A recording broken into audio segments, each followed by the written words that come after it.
황금과 유향과 보약을 예물로 드리니라. 그 다음 고린도후서 11장 말씀드리겠습니다.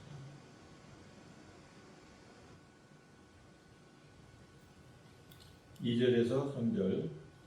내가 하나님의 열심으로 너희를 위하여 열심을 내노니 내가 너희를 정결한 처녀로 한 남편인 그리스도께 드리려고 중매함이로다. 그러나 나는 뱀이 그 관계로 하와를 미혹한 것 같이 너희 마음이 그리스도를 향하는 진실함과 깨끗함에서 떠나 부패할까 두려워하노라.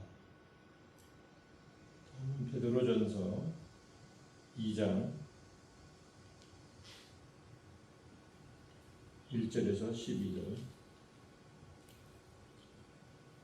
그러므로 모든 악독과 모든 기망과 외식과 시기와 모든 비방하는 말을 버리고 갓난아기들 같이 순전하고 신령한 젖을 사모하라. 이는 그로 말미암아 너희로 구원에 이르도록 자라게 하려 함이라. 너희가 주의 인자하심을 맛보았으면 그리하라. 사람에게는 버림받아 되었으나 하나님께는 택하심을 입은 보배로운 산돌이신 예수께 나아가 너희도 산돌같이 신령한 집으로 세워지고 예수 그리스도로 말미암아 하나님이 기쁘시게 받으실 신령한 제사를 드릴 거룩한 제사장이 될지니라.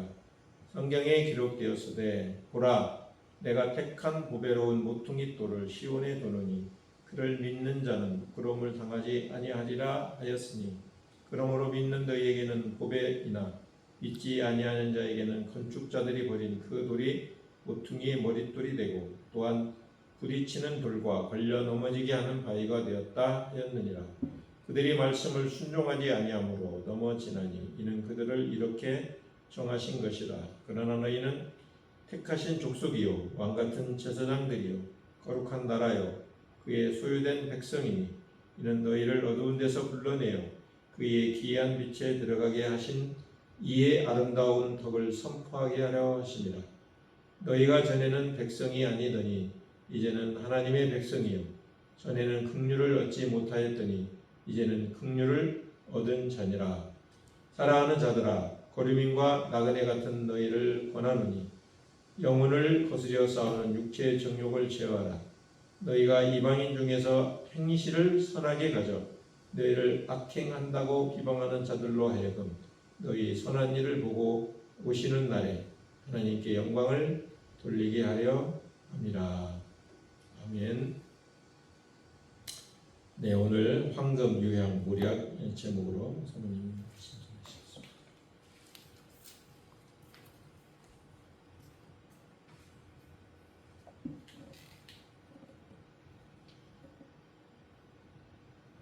기도하시겠습니다. 하나님, 우리가 주님의 제자라고 하는데 주님으로부터 무엇을 배워야 할지 이 시간 깨닫는 은혜 주시옵시고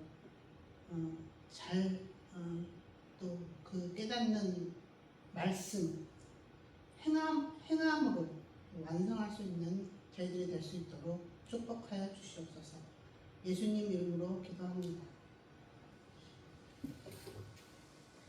자, 예수 믿는 사람들을 중국어로는 기독인, 영어로는 크리스찬, 우리말로는 그리스도인이라 명칭합니다. 이 이름이 의미하는 바는 그리스도인이란 예수를 그리스도로 믿고 그분과 동행하면서 예수께서 사셨던 삶을 따라 사는 사람들을 말합니다. 예수님께서는 사람으로 이 땅에 오신 목적은 메시아로서 역할을 수행하러 오셨습니다. 하나님 아버지께서 그에게 맡긴 사명이죠. 이 말이 의미하는 바는 그리스도인들 또한 이 메시아적 사명을 이루려는 목적을 가지고 이 땅을 살아가야 한다는 뜻입니다. 교회를 예수님의 몸이라 하는 데는 이런 의미가 담겨 있는 것이죠. 교회의 존재의 목적과 의미가 바로 이 그리스도가 행했던 이 메시아적 사명을 계속 이어서 하는 것에 있다는 말이에요. 이거 아니라 한다면 예수 믿고 바로 천국 가면 그보다 더 좋은 게 어디 있겠습니까? 이 고생스럽고 힘든 세상을 왜 또 우리가 계속 살아가야 하는 겁니까? 그래서 예수께서 그러시죠. 내가 이들을 마지막에 이렇게 본인께서 당신께서 하늘로 가시기 전에 내가 이들을 내 제자들을 하늘로 데려가려 함이 아니고 이 세상에서 의인으로 보존시키려 함이라고 하나님께 이들을 보호해달라고 지켜달라고 기도하시는 모습을 우리가 보지 않습니까? 그래서 우리에게 이루시고자 하는 이 거룩은 헌신과 봉헌으로 완성되는데 우리의 헌신과 봉헌이 이 메시아적 사명을 완성하는 데 들여져야 한다는 뜻입니다.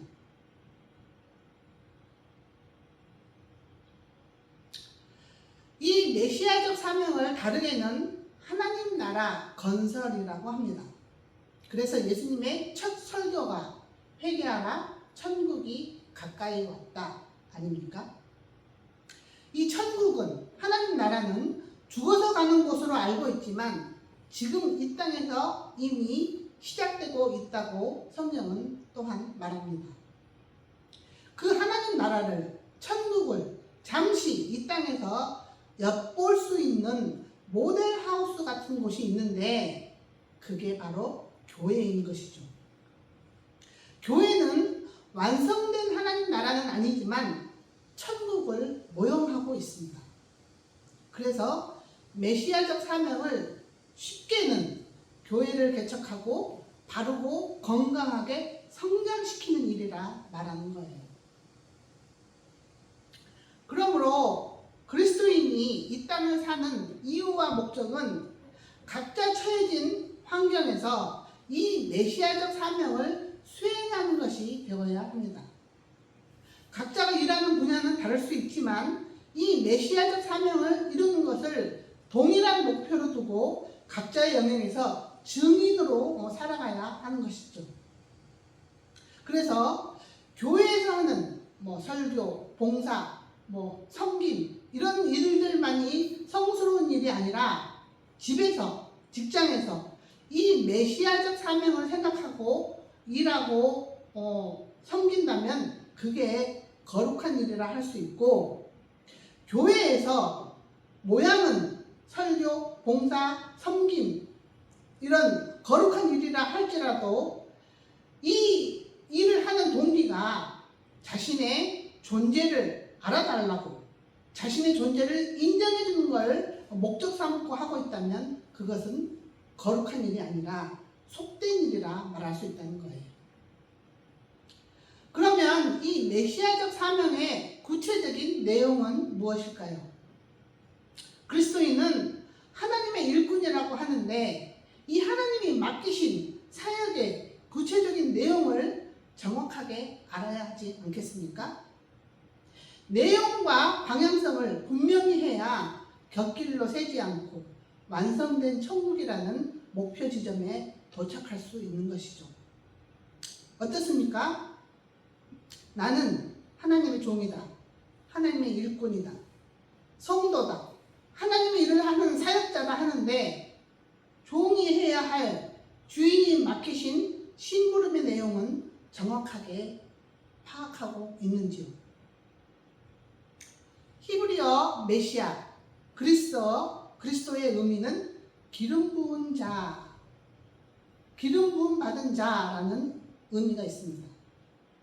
즉 메시아란 하나님께서 시키실 일이 있어서 세우신 종이라는 뜻이에요.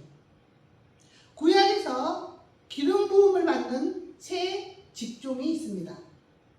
왕, 선지자, 제사장. 그래서 메시아적 사명이란 이 세 가지 역할을 수행하는 것을 말하는 것입니다. 예수께서 마국간에 태어나실 때 동방 박사들이 와서 그분을 경배함으로 황금, 유향, 몰약을 드리죠. 이 행위가 주는 메시지는 예수께서 이 땅에 오신 목적이 메시아로서 역할을 감당할 것을 예표하는 것입니다. 황금은 왕으로서, 유향은 선지자로서, 몰약은 제사장으로서의 역할을 감당하실 것을 시각화한 이벤트인 것이죠.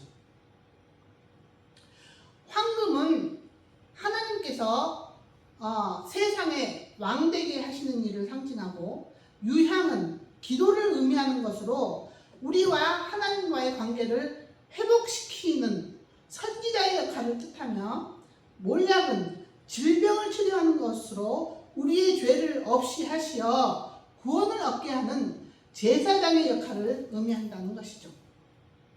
그래서 메시아적 사명을 간단하게 정리하자면, 하나님이 세상 모든 사람들에게 왕 되시게 하는 일이고, 사람들을 중매해서 예수님의 순결한 신부되게 하는 일이며, 성령님과 동행함으로 죄의 습관을 벗어버리고 선한 일에 열심을 내게 하는 일이라고 할 수 있습니다.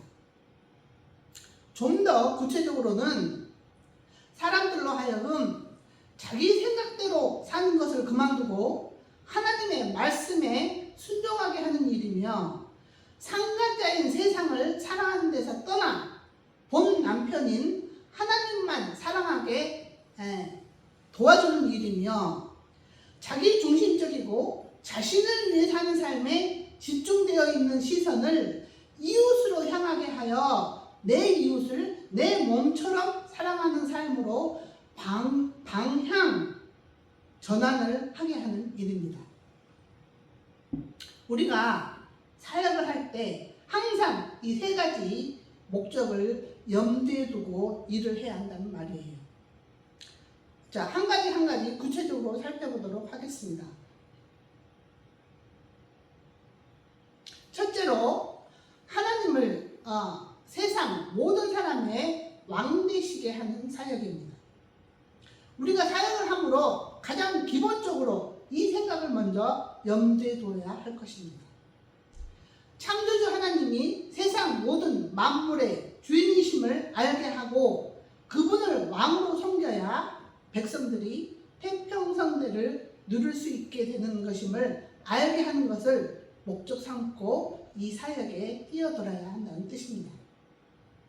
그래서 사람들에게 먹을 것을 주는 것도 선한 일이지만, 근본적으로는 말씀을 가르치고 지키게 하는 것이 원천적인 문제를 해결해주는 진정한 돌봄이 되는 것입니다. 국민은 지도자를 잘 만나야 평탄한 삶이 보장됩니다. 소말리아 같은 경우는 지도자의 부패로 나라가 없어질 지경이 되어버린 거예요. 그 지도자의 사욕에 그런 놀아나서 나라가 지금 없어질 지경인 거죠.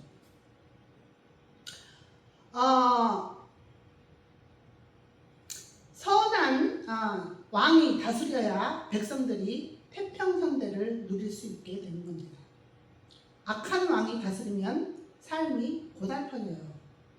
가난에서 벗어날 수가 없고 좋지 않은 환경으로 인해서 각종 질병에 시달리며 결국은 그 나라는 곳곳에 죽음과 폐허의 잔해물로 넘쳐날 것입니다.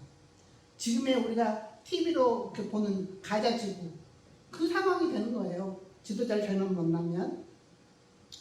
선한 지도자는 공동체의 유익을 생각하며 일하는 사람이고, 악한 지도자는 자신과 가족의 유익만을 생각하고 사리사욕을 위하여 일하는 사람입니다.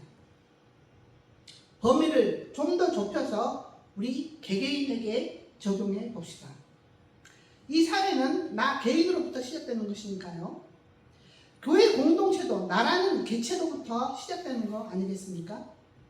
나 자신에게 있어서도 선한 왕의 다스림을 받을 것이냐, 악한 왕의 다스림을 받을 것이냐 선택의 여지가 있습니다. 선한 왕은 하나님이시고 악한 왕은 내 자신인 거예요. 하나님은 선하신 분이시고 그분의 별명이 사랑이십니다. 좀 주시겠어요?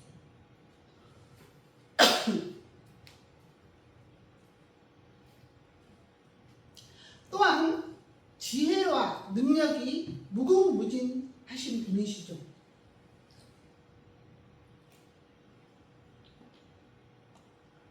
그분이 우리의 왕으로 다스리게 되면 우리가 평강을 누리게 되는 거고, 반면 지혜도 부족하고 능력도 한계가 있는 내가 내 인생의 왕 된다면 결과는 망하는 나라가 되는 거예요. 그래서 항상 이 사실에 경각심을 가지고 자신을 절제해야 합니다. 내 생각과 판단이 틀릴 수 있다는 것을 항상 염두에 두고 날마다 말씀에 비추어 내 생각을 교정해야 하는 것이죠. 타락한 내 생각에 지배되어지기보다 말씀에 내 생각을 복종시켜야 하는 거예요. 살았다 가후의 예를 들어봅시다. 하나님의 사람인 엘리야가 딱 한 끼밖에 먹을 것이 없는데 그걸 하나님께 드리라 해요. 그때 내 생각은 어때요? 딱 하나밖에 없는데 이것마저 바치라고요? 내가 죽게 생겼는데 무슨 소리예요? 너무한 거 아닙니까? 하는 게 타락한 인간의 생각이죠. 그러나 그런 자신의 생각을 내려놓고 하나님의 말씀하심에 순종할 때 그 과부의 삶이 계속 이어지는 것을 우리는 봅니다. 말씀하심에 대한 순종은 하나님을 왕으로 인정하는 우리의 신앙 고백입니다. 내 생각을 말씀에 지배시켜야 해요. 누가 내 자존심을 상하게 하면 화내고 집어던지고 다 때려부시고 싶어요. 그런데 말씀은 뭐라고 해요? 너는 죽은 자야. 죽은 자는 말이 없다. 참자. 주께서 신원해 주실 거야. 예수님을 생각해. 죄 지은 게 하나도 없는데 억울하게 누명을 쓰고 사형을 언도받으셨어. 그런데도 반항하지 않으셨죠? 하면서 내 감정보다 말씀에 순종하는 것을 선택하는 거예요. 그리고 참고 화내지 않는 거예요. 화내는 것도 습관이 될 수 있습니다. 가수 션이라는 사람이 자꾸 화내는 걸 절제하다 보니 나중에는 화를 낼 만한 상황인데도 감사가 나오는 것을 경험했답니다. 매니저가 자기 차를 운전하고 가는데 자기가 창밖에 이렇게 보니 그 앞에 차가 통각 하나 1cm 정도 사이를 두고 이 차를 비켜가더랍니다. 보통 때 같으면 저런 XX 했을 텐데 감사하다. 사고가 안 나서 정말 다행이다 하면서 하나님 주님 감사합니다 하고 있더라는 거예요. 본인이.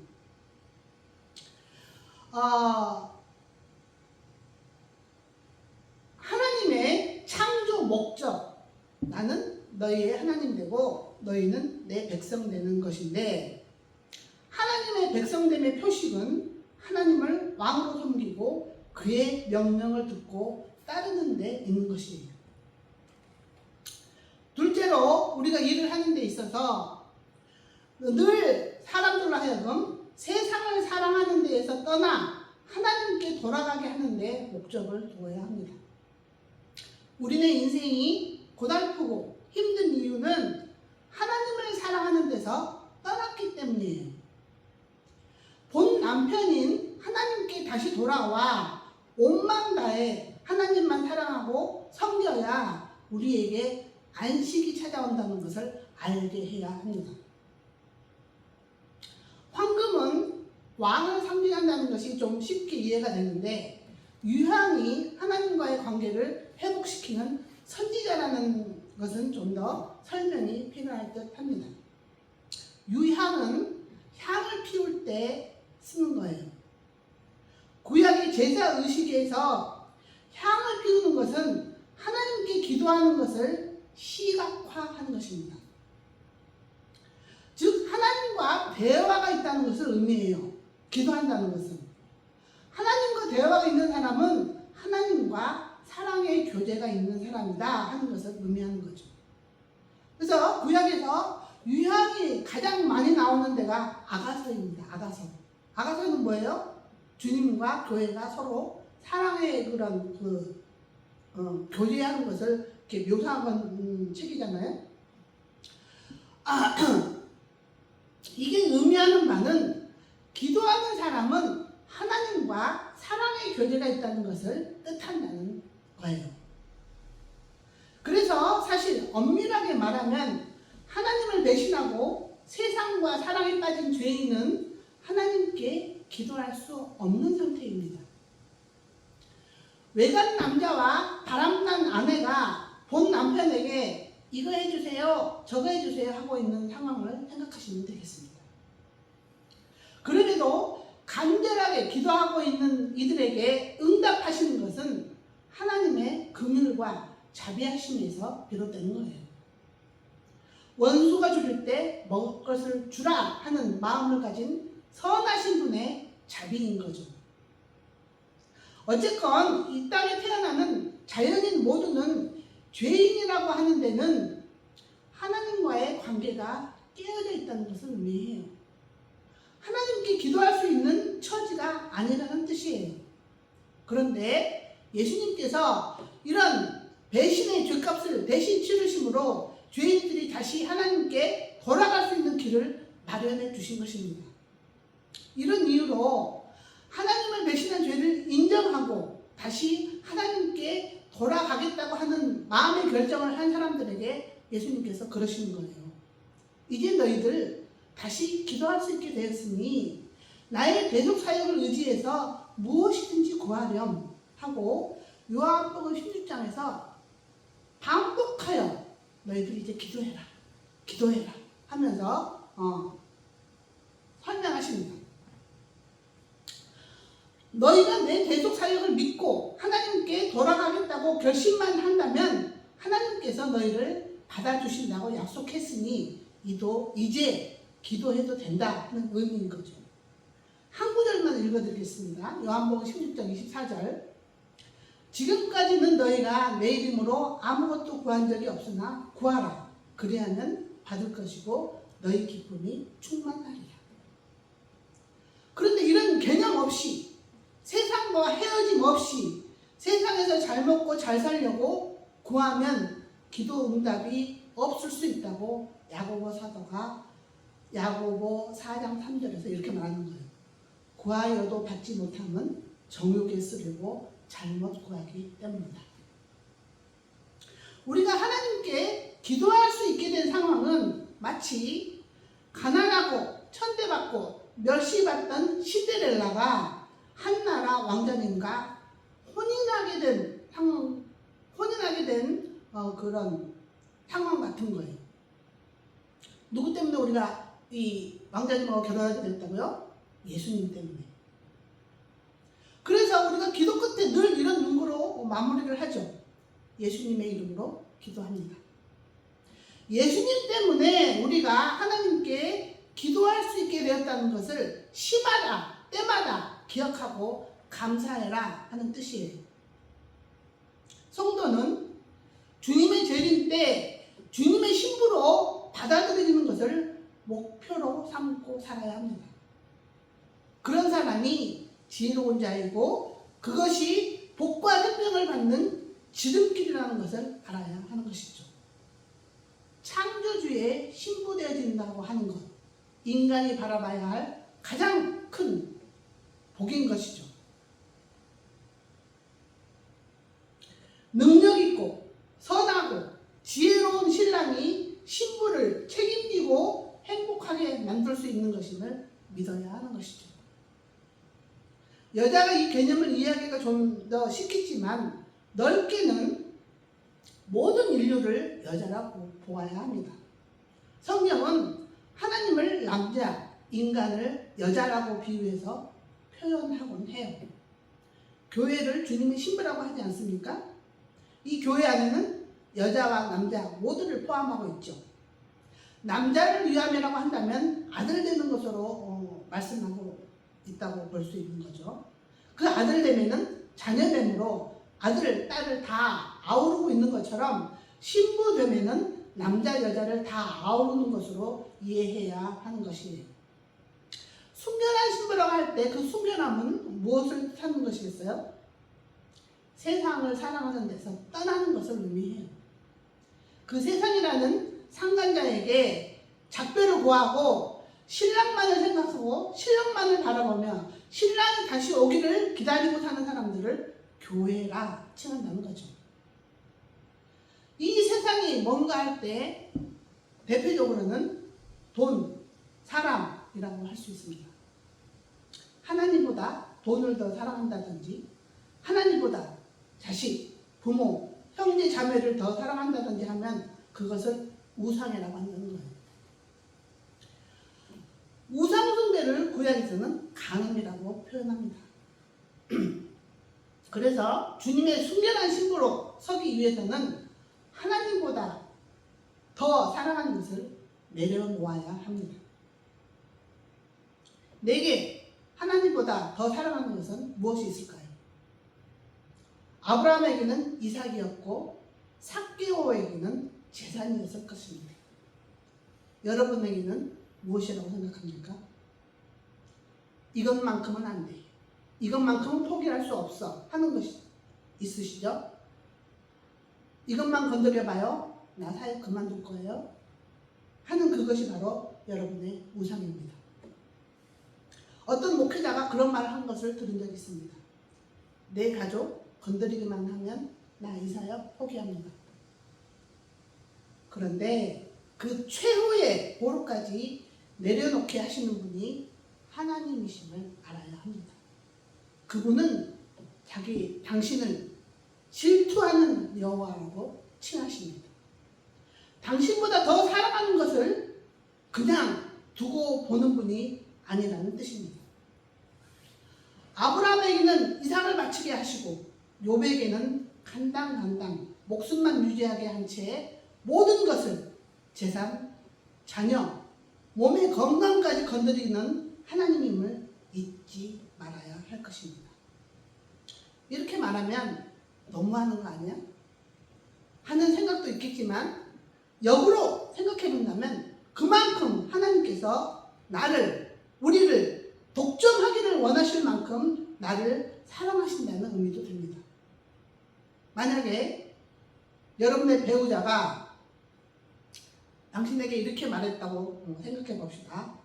여보, 나 6일 동안은 당신과 함께 있고 당신에게만 헌신할 테니 딱 하루만 그 여자와 함께 있으면 안 될까? 딱 하루만 그 남자에게 헌신하면 안 될까? 하면 뭐라고 하시겠어요?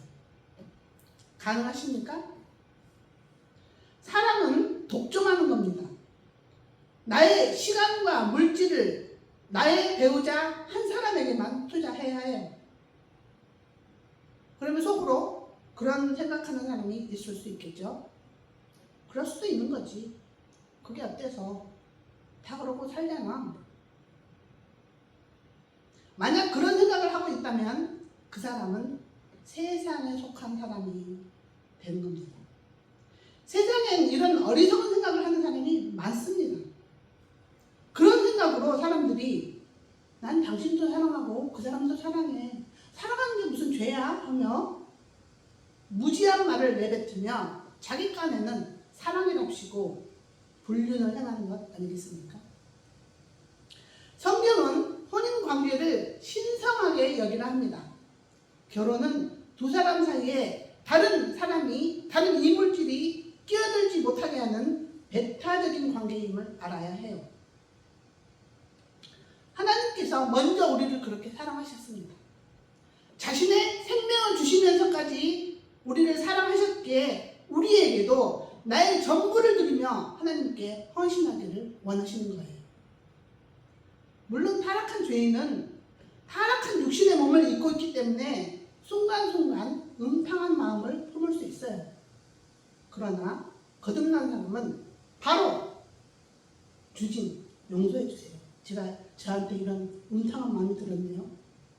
회개하고 주님 도와주세요 하며 성령님께 정결하게 살도록 도움을 요청해야 하는 겁니다.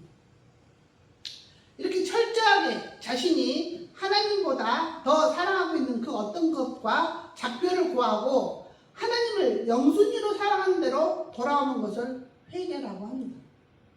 그때서야 우리에게 기도할 수 있는 특권이 생깁니다. 기도에 효력이 있게 돼요. 그게 자녀된 권세인 거죠. 야고보 사도가 그러죠.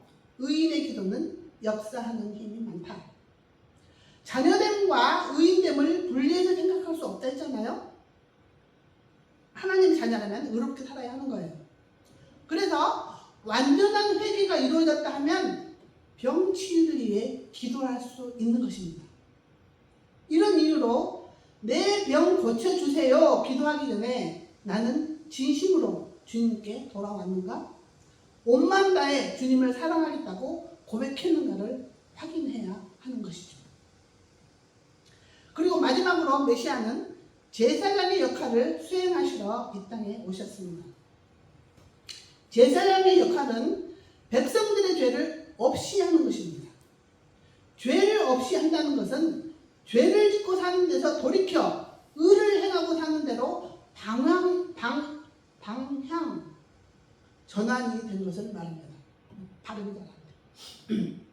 죄를 없이 함, 죄사함은 죄를 단지 그치는 것이 아닌 우리의 에너지를 의를 이루는 것으로 옮겨야 하는 것이죠.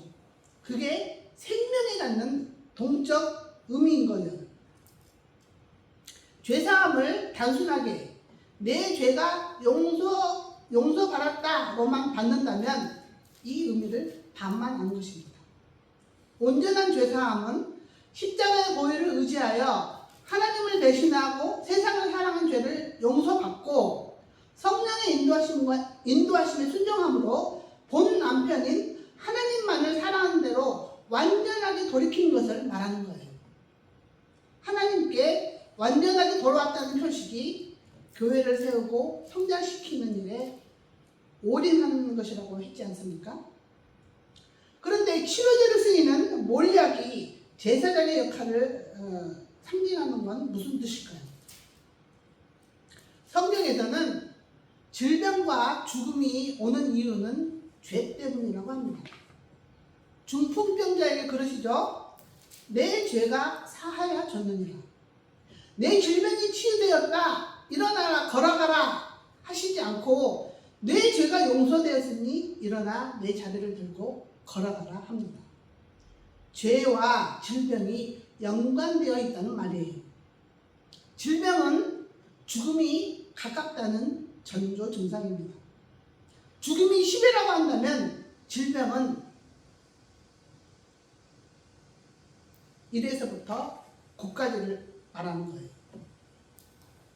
죄 때문에 이 세상에 질병과 죽음이 들어오게 되었으니 그 죄를 없이 함으로 우리가 나음을 입고 새 생명을 얻게 된다는 뜻으로 몰약이 제사장의 역할을 상징하는 것으로 등장하는 겁니다.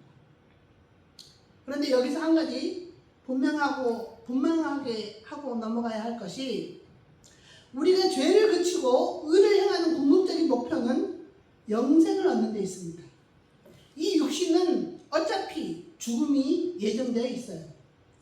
당장 육신의 질병이 치유받았다 해도 언젠가는 또 재발하고 죽을 거예요.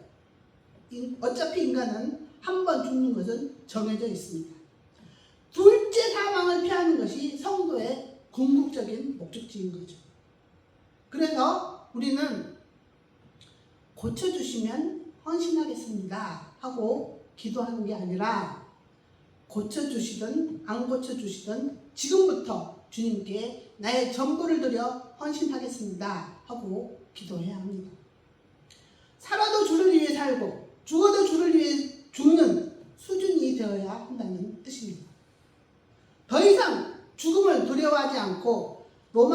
앞서 바울 사도가 말한 것처럼 사나 죽으나 주를 위해 사는 자가 되는 겁니다.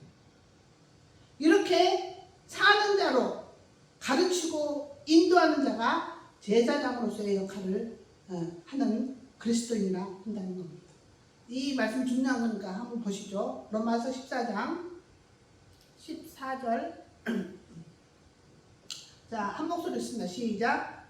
이 중에 누구든지 자기를 위하여 사는 자가 없고 자기를 위하여 죽는 자도 없도다. 우리가 살아도 주를 위하여 살고 죽어도 주를 위하여 죽나니 그러므로 사나 죽으나 우리가 주의 것이로다. 이쯤 되면 참 쉽지 않네 하실 것입니다. 그래요. 쉽지 않아요. 쉬울 것 같으면 좁은 길이라 하지 않았을 거고 제자들의 대부분이 순교로 그들의 생을 마감하지 않았을 테죠. 어려운 말 하는 김에 한 가지 더 하겠습니다. 우리가 보통 하나님은 우리를 지키시고 보호하시는 분이라고 하는데 그 보호하심이란 사고나 질병에서 보호가 아니라 죄에서 보호하신다는 뜻입니다. 왜냐하면 재앙이 우리에게 있는 이유는 죄 때문이니 죄를 짓지 않게 보호하는 것이 진정한 돌보심이라 한다는 거죠. 그래서 진정한 사랑받음이란 이 땅에서 잘됨이 아니라 어떠한 처지와 형편에 놓이더라도 의로운 자로 살게 유지하게 하시는 것임을 알아야 합니다. 다시 한번요. 진정한 사랑받음이란 이 땅에서의 잘됨이 아니라 어떠한 처지와 형편에 놓이더라도 의로운 길을 선택할 수 있는 의로운 자로 살게 하는 의로운 자로 살게 유지하게 하시는 은혜라는 거죠. 이해하셨습니까? 그래서 주기도문 마지막에 우리를 악에서 보호하소서 하고 마무리를 짓는 거예요. 이 개념을 확실히 하고 가야 가는 도중 흔들리거나 딴 길로 새지 않아요. 많은 사역자들이 이 훈련이 안 되어 있기 때문에 실패하는 거예요. 그래서 현명한 지도자들은 늘 기도합니다. 주님, 저 다른 목사 되게 해주세요. 딴 길로 새지 않도록 지켜주세요. 보호해주세요. 좌로나 우로나 치우치지 않도록 함께 해주세요 하고 기도하는 겁니다. 이렇게 근본적으로 죄 문제를 해결하지 않고 병 치유만을 구하는 건 종양의 근본적인 뿌리를 뽑는 것이 아니라 겉에 빨간 약만 바르는 행태인 거예요. 내부에 염증이 자라고 있는데 겉에서 주무르고 파스만 바르고 있는 상황이라는 거죠. 보다 본질적인 것은 뿌리를 뽑는 것이고 염증을 제거하는 것입니다. 죄의 습관을 뿌리 뽑고 의의 습관을 씻는 데까지 가야 구원의 완성이라는 거죠. 말씀을 정리합니다. 하나님의 일꾼으로서 주의 종으로서 사역자로서 우리가 해야 할 일은 하나님을 세상 모든 영역에서 왕되게 하시고 사람들로 하여금 세상을 사랑하는 데서 떠나 하나님을 사랑하는 데로 돌이키게 하는 일이며 또 죄의 습관을 끊어내고 의의 습관으로 길들이게 하는 일입니다. 이 일, 내 삶의 모든 영역에 하나님이 왕되게 하시는 것, 무슨 결정을 하더라도 하나님을 사랑하는 마음의 동기가 작동되게 하는 것, 죄의 습관을 끊어내버리고 의의 습관으로 길들이게 하는 것을 사람들에게 전하고 가르치고 지키게 하는 것이 사역자들이 해야 할 일이라는 거죠. 마지막으로 중요한 것은 이렇게 새롭게 변화된 삶은 나로부터 시작해야 합니다. 내가 하나님을 왕으로 주인으로 섬기는 삶을 살지 않고 세상 사랑을 하나님 사랑보다 더하면 여전히 죄의 습관을 끊어내지 못하면서 복음을 전하는 사역자라고 할 수 없다는 거예요. 그래서 우리 보고 증인 되어라 하지 선생 되어라 하지 않습니다. 우리의 삶 자체가 그리스도의 편지가 되어야 하고 그리스도의 향기가 되어야 한다는 것이죠. 가수 션이 이재철 목사님에게 신앙은 아는 것이 아니라 삶이다 하는 말씀으로 그가 의로운 삶을 살겠다고 결심한 삶의 터닝 포인트 삼았다고 하는 것을 들었습니다. 내가 먼저 내 마음에 원하는 대로 살기보다 말씀에 순종하기를 즐겨하고 하나님 사랑하기를 세상 사랑하는 것보다 먼저 하며 죄의 습관을 벗어버리고 선을 행하고 살고 있는 그런 나를 보고 세상 사람들이 저 사람을 보니 하나님이 계시는 것 같다. 저 사람의 삶을 보니 그 하나님은 참 선하고 의로우신 분 같다 하며 나도 그 하나님 알고 싶다 하고 전도가 된다는 뜻인 거예요. 삶은 거룩하게 살지 못하면서 성교한다, 구제한다 하는 사람을 외식이라고 합니다. 내면의 진실은 없으면서 외적인 모양만 갖추려고 애쓰는 것을 말합니다. 우리의 사역의 동기는 세상을 사랑하는 데서 떠나 하나님을 사랑하는 곳으로 돌아선 데서 출발해야 합니다. 베드로에게 너 나 사랑하니? 3번 확인한 다음에 내 양을 치라 하고 사역을 맡기지 않습니까? 그래서 내 자신에게 이걸 먼저 묻고 사역하는 게 안전합니다. 나는 주님을 사랑해서 이 사역을 하고 있는지 아니면 나의 존재감을 증명하기 위함인지 자신에게 물어봐야 한다는 것이죠. 모든 사역의 동기가 나를 위함이라고 한다면 그 사람은 모래 위에 집을 짓고 있는 사람입니다. 바람 불고 비 내리고 홍수가 난 최후의 심판의 때에 무너지고 흩어질 집을 짓고 있다는 것을 기억해야 합니다.